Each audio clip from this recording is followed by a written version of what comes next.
MTV news Kannada ವಾಹಿನಿಗೆ ಸ್ವಾಗತ. ಬೆಳಗಾವಿ ಶಿವಾಜಿನಗರದಲ್ಲಿ ಇರುವ ಕಿರಾಣಿ ಅಂಗಡಿಯಲ್ಲಿ ಕಳ್ಳತನ ಮಾಡಲು ಬಂದ ಯುವಕನನ್ನ ಮಹಿಳೆಯೋರ್ವಳು ಹಿಡಿದ ಘಟನೆ ತಡವಾಗಿ ಬೆಳಕಿಗೆ ಬಂದಿದ್ದು, ಸಿಸಿ ಕ್ಯಾಮೆರಾದಲ್ಲಿ ಕಳ್ಳನ ಕೈಚಳಕ ಸೆರೆಯಾಗಿದೆ.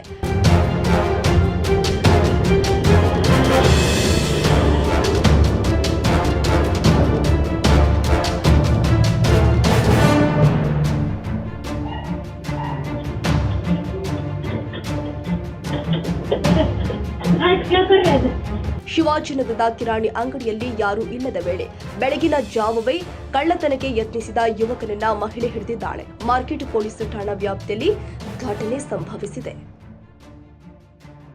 ತಾಜಾ ಸುದ್ದಿಗಾಗಿ ಎಂಟಿವಿ ನ್ಯೂಸ್ 24x7ಗೆ ಸಬ್ಸ್ಕ್ರೈಬ್ ಮಾಡಿ ಮತ್ತು ಬೆಲ್ ಐಕಾನ್ ಅನ್ನು ಒತ್ತಿ. ತಪ್ಪದೇ ಲಿಂಕ್ ಶೇರ್ ಮಾಡಿ.